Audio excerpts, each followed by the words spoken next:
कैलाश और बीना की उम्र में काफी अंतर था। कैलाश लगभग 40 वर्ष का अधेड़ पुरुष था, जबकि बीना केवल 24 वर्ष की युवती थी। मगर वक्त और हालात का कहर तो हमेशा गरीबों की झोपड़ी पर ही टूटता है। बीना एक गरीब बाप की बेटी थी। वहां शराफत थी मगर दौलत नहीं। बीना के पिता जब बेटी का विवाह उसके हम उम्र लड़के से ना कर पाए तो हार कर उन्होंने अपनी बेटी की शादी कैलाश से कर दी।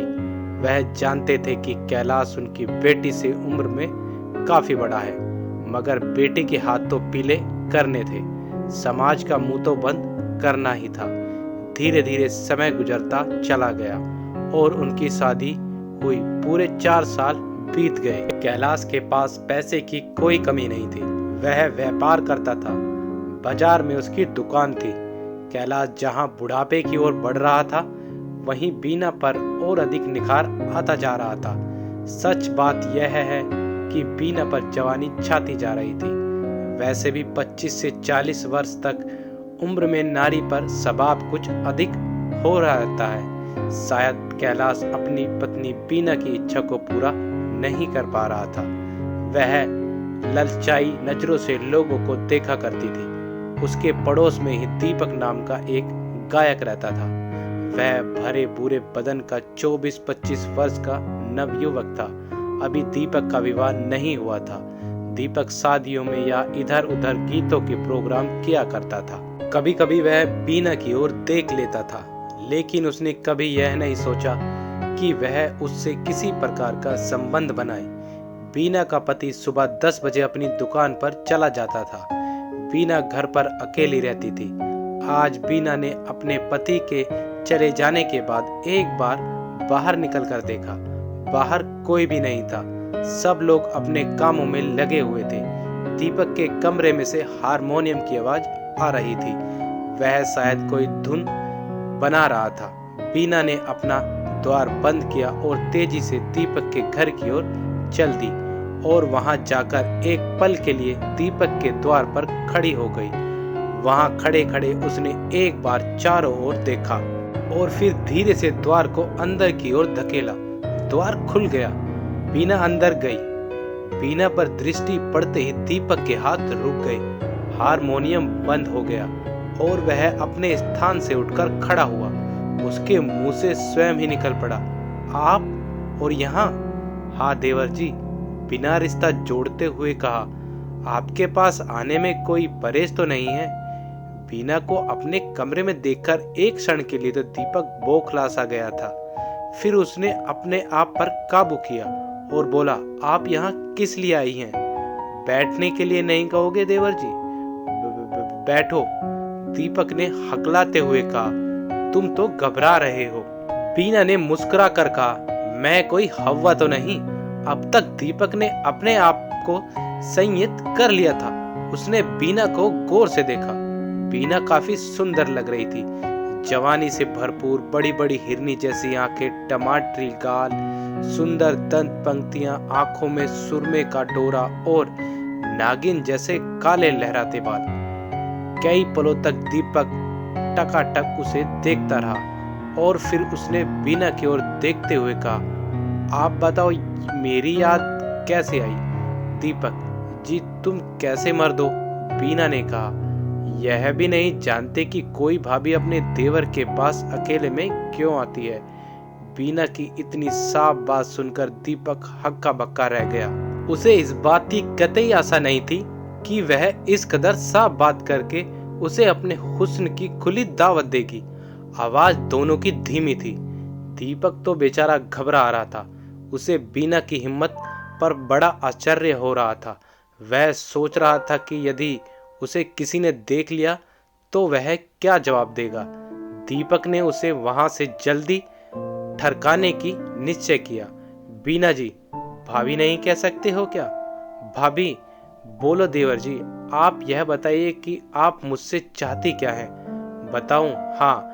बीना अपनी जगह से उठकर उसके करीब चली आई और अपने होठ उसके अधरों पर रख दिया। उफ! दीपक तो जैसे पागल सा हो गया था। उसके सारे बदन में चींटियां सी रेंग गई थी। सारा बदन कप कपाया गया था। कई पल इसी स्थिति में गुजरे। फिर अपने होठों को उसके अधरों से हटाने के बाद बीना ने कहा, जवाब मिल गया देवर जी। भाभी बोलो, यह सब जो आप कर रही हैं, क्या यह उचित है? दीपक ने पूछा। क्या किसी शादीशुदा स्त्री को यह सब शोभा देता है? ये तुम्हारा अपने पति के साथ विश्वासघात है। दीपक जी, मैं तुम्हारे पास भाषण सुनने नहीं आई हूँ। उसने कहा, मैं तुमसे प्यार करती हूँ। क्या शादीशुदा स्त्रियों को प्यार करने की इजाजत नहीं होती? होती है, दीपक ने कहा। उसका सारा प्यार उसके पति के लिए होता है। अब तुम जाओ भाभी, अगर तुम्हें यहाँ किसी ने देख लिया तो मैं और आप दोनों बदनाम हो जाएंगे। दुनिया कहती है बद अच्छा बदनाम बुरा। कुछ नहीं होगा, बीना ने कहा। तुम तो बेकार घबरा रहे हो। यह बात नहीं है, दीपक ने कहा। आदमी को अपनी इज्जत का ख्याल रखना चाहिए। दीपक की बातों की परवाह किए बिना ही बीना ने एक बार और उसके होठों को चूमा और मुस्कुराती हुई वहां से चली गई। दीपक ठगा सा चुपचाप देखता रह गया। बीना जो जा चुकी थी, दीपक बुरी तरह से डर गया था। वह सोच रहा था कि यदि किसी ने उन दोनों को बात करते हुए देख लिया तो वो बदनाम हो जाएगा। अब इस स्थिति में वह क्या करे? ऐसी स्थिति से निकलने का क्या उपाय है?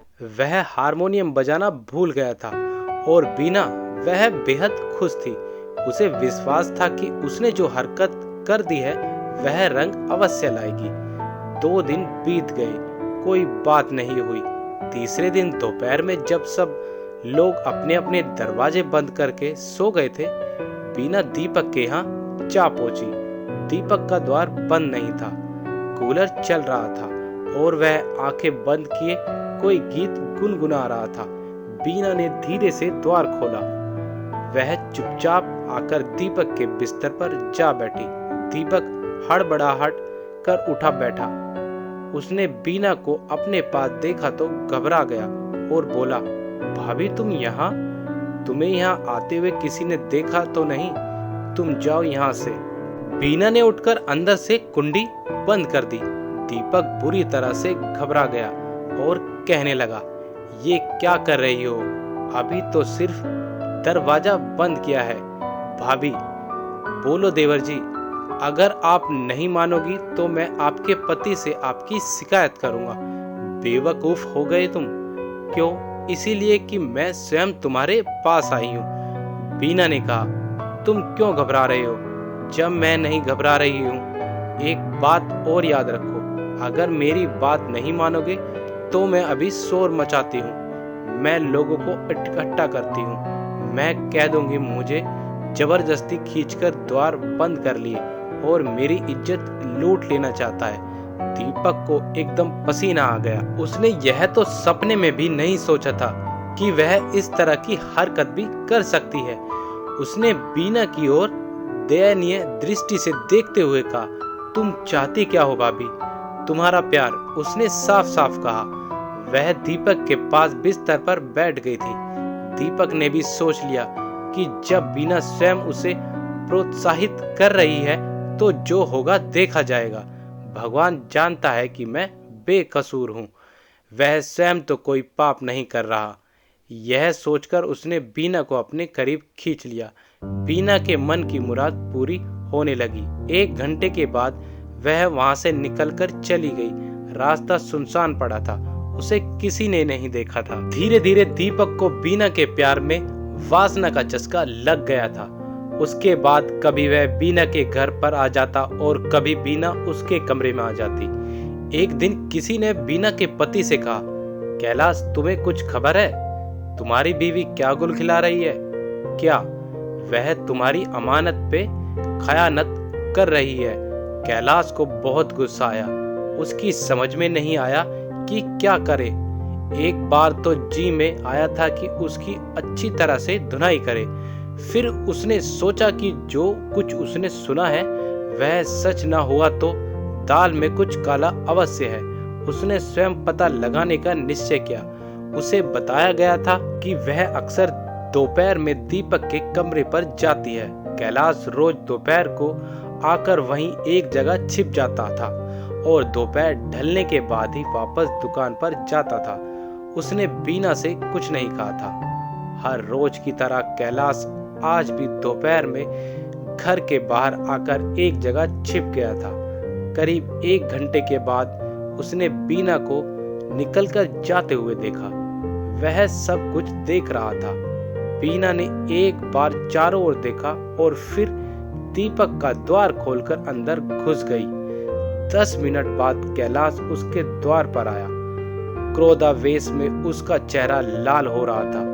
उसका जी चाह रहा था कि अपनी पत्नी और दीपक को गोली मार दे, लेकिन कैलाश ने अपने आप पर नियंत्रण रखा।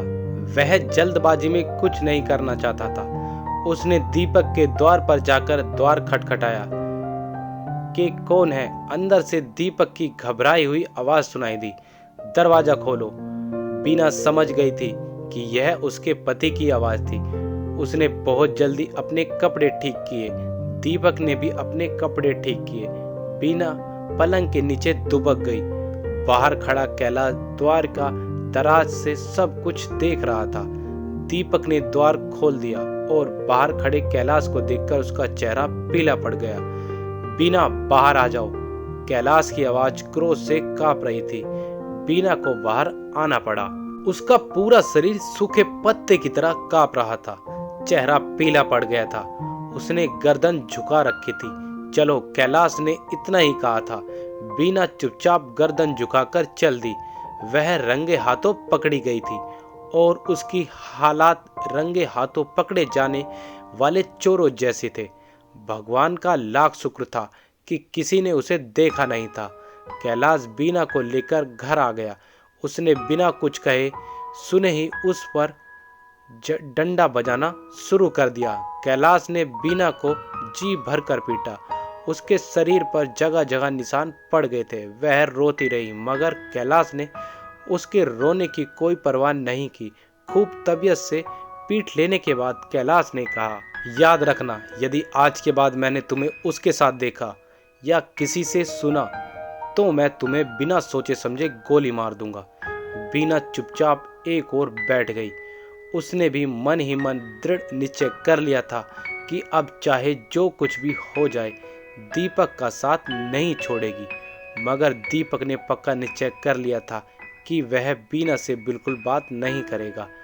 यदि वह आई भी तो उसे धुतकार कर भगा देगा। लगभग 1 सप्ताह बाद बीना दीपक के कमरे में जा पहुंची और आते ही उसके गले में बाहें डाल दी। बीना जी, आप यहाँ से जाइए, दीपक ने कहा। मैं नहीं चाहता कि मेरी और आपकी बदनामी हो। दीपक, हाँ बीना, तुम क्यों चिंता करते हो? बीना ने उसके गाल पर चुम्बन अंकित करते हुए कहा, मैंने निश्चय कर लिया है कि मैं अब उसके साथ नहीं रहूंगी। मैं तुम्हारे साथ ही रहूंगी। अगर तुम्हें यहाँ मेरे साथ रहने में परेशानी है तो यहाँ से भाग चलो। यह तुम क्या कह रही हो? वही जो सच है, बीना ने कहा। मैं तुम्हारे साथ रहूंगी, तुम्हारी बनकर रहूंगी। नहीं बीना, दीपक ने कहा, यह ठीक नहीं है। मैं ऐसा नहीं कर सकता। ना ही मैं तुम्हारे साथ जा सकता हूँ। समाज क्या कहेगा? लोग मेरे विषय में क्या सोचेंगे? यही ना कि मैं एक गैर मर्द की औरत को लेकर भाग गया। दीपक, हाँ बीना, मैं सच कह रहा हूँ। क्या मेरे प्यार में कोई कमी है? बीना ने पूछा। क्या मैंने तुम्हें दिल से प्यार नहीं किया है? मैं कब इनकार करता हूँ? फिर ये बेरुखी क्यों? बीना ने कहा, हसीन हूँ, जवान हूँ, तुम्हारी उम्र है। जब मैं नहीं घबरा रही हूँ तो तुम क्यों घबराते हो?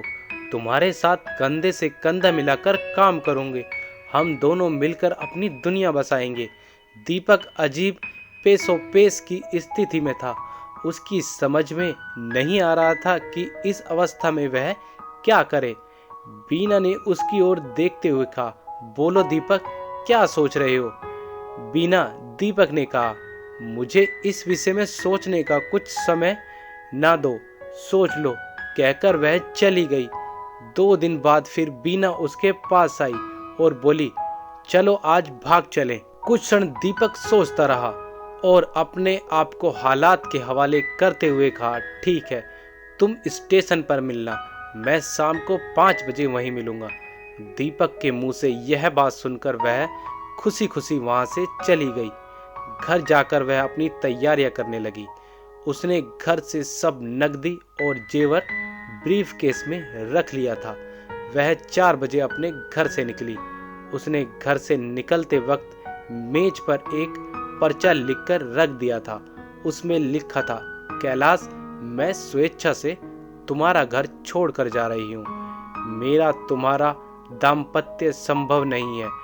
मैं अब तुम्हारे साथ नहीं रह पाऊंगी। मुझे ढूंढने की कोशिश मत करना।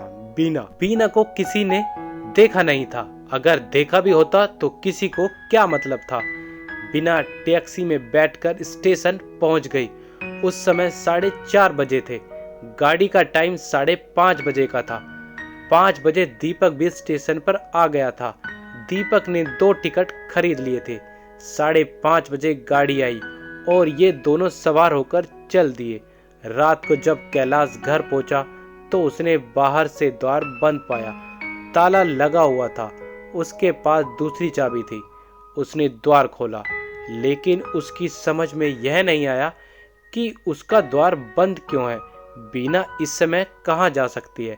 उसने सोचा, हो सकता है अपने घर चली गई हो। द्वार खोलकर वह अंदर पहुंचा और उसने बटन दबाकर बल्ब जलाया। सामने मेज पर रखा हुआ कागज पर उसकी नजर पड़ी। उसने आगे बढ़कर वह कागज उठाया और उसे एक ही सांस में पढ़ गया। उसका दिमाग खराब हो गया। काफी देर के बाद वह अपने आप को आश्वस्त कर पाया। फिर वह सामान्य हो गया। वह सोच रहा था, एक तरह से अच्छा हुआ। बदनाज औरत से पिंडा टूट गया। वह किसी दिन उसे मरवा भी सकती थी। कहते हैं ना कि त्रिया चरित्र जाने ना कोई, कसम मार के सती होए। कैलाश चुपचाप बैठ गया।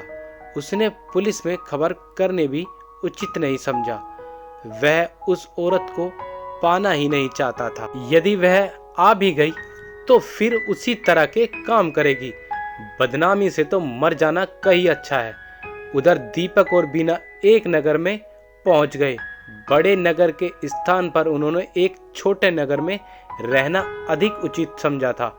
2 दिन की भाग दौड़ के बाद उन्हें एक मकान मिल गया। किराया अधिक नहीं था। उन दोनों की उम्र लगभग बराबर थी। पति पत्नी की तरह लगते थे, इसीलिए किसी को यह शक नहीं हुआ था कि वो पति पत्नी नहीं है। वो आराम से रहने लगे। 1 सप्ताह तक दीपक ने समाचार पत्र प्रतिदिन देखे। वह यह जानना चाहता था कि बीना के पति ने कोई रिपोर्ट आदि कराई है या नहीं। पेपर में अभी तक इस प्रकार का कोई खबर प्रकाशित नहीं हुई थी। फिर वो दोनों अपने काम में लग गए। बीना अपने साथ काफी नकदी और जेवर भी लाई थी, इसलिए फिलहाल उन्हें किसी तरह की कोई परेशानी नहीं थी। दीपक होटलों के चक्कर लगा रहा था ताकि उसे गाने का काम मिल जाए। बीना इस तरह की स्त्री थी कि जो भी किसी एक की बनकर नहीं रह सकती थी। वहां आकर उसने गली के एक पहलवान टाइप युवक को अपनी ओर आकर्षित कर लिया। दीपक तो काम की तलाश में निकल जाता था। उसे इस बात की सपने में भी आशा नहीं थी कि बीना उसके साथ भी विश्वासघात कर सकती है। जो नारी अपने पति को छोड़कर उसके साथ आई थी, वह भला उसके विषय में यह कैसे सोच सकता था कि वह उसे धोखा दे सकती है। लेकिन अगर इस बात को इस तरह से लिया जाए कि जो औरत अपने पति की ना हुई वह प्रेमी की क्या होगी, और उसने 2 महीनों में ही उसे धोखा दे दिया। वह उस पहलवान टाइप युवक अमर की बाहों में आ गई। अमर ने प्रस्ताव रख दिया था कि यदि तुम चाहो तो मैं तुम्हारे साथ शादी करने को तैयार हूँ। यह सब इसलिए हुआ था कि बीना ने उसकी बाहों में आते ही बता दिया था कि दीपक उसका पति नहीं है, बल्कि वह उसे भगा लाया है। यहाँ भी बीना ने झूठ बोला था, क्योंकि हकीकत यह थी कि उसी ने दीपक को भाग चलने के लिए प्रेरित किया था। दीपक ने उसे नहीं भगाया था, बल्कि वह दीपक को भगा लाई थी। इसीलिए अमर ने शादी का प्रस्ताव रख दिया था और स्वेच्छा से बीना ने स्वीकार कर लिया था। शाम को जब दीपक दिन भर की भाग दौड़ के बाद वापस घर आया तो उसने बीना के पास अमर को बैठा हुआ पाया। उसे देखकर दीपक ने कहा, बीना ये यहाँ क्यों बैठा है? दीपक, बीना ने कहा, मैं अमर के साथ शादी कर रही हूँ। ओह हाँ दीपक, बीना, दीपक ने कहा, मैं पागल था जो तुम्हारी बातों में आ गया और अपना बनाया काम छोड़कर यहाँ आ गया। मैंने यह नहीं सोचा कि जो औरत अपने पति की नहीं हुई वह मेरी क्या होगी। तुम जैसी औरतों को या तो गोली मार देनी चाहिए या किसी वेश्या के कोठे पर ले जाकर बैठा देना चाहिए। दीपक, अमर ने कहा, अब तुम जाओ और अपना काम करो। अमर, दीपक, अब मैं तुम्हें अपने सामने एक पल भी सहन नहीं कर सकता। मैं तो जा रहा हूं, दीपक ने कहा, मगर एक बात याद रखना कि यह वासना की पुतली तुम्हारी भी बनकर नहीं रह सकेगी। उस दिन जब ये तुम्हें धोखा देकर किसी और की बाहों में चली जाएगी तब तुम्हें भी मेरी तरह से अपनी भूल का एहसास होगा। वासना की पुतली को कोई मर्द खुश नहीं कर सकता। अच्छा बीना, मुझसे जो गलती हुई हो सके उसे माफ करना। अमर, तुमसे मुझे कोई शिकायत नहीं है। और इन शब्दों के साथ दीपक अपना गिटार उठाकर वहां से चल दिया। उसे कोई विशेष दुख नहीं था। जल्द ही दिन निकल आया था। कहते हैं ना कि यदि सुबह का भूला शाम को घर आ जाए तो उसे भूला नहीं कहते। दीपक तो वापस अपने शहर में आकर अपने काम में लग गया।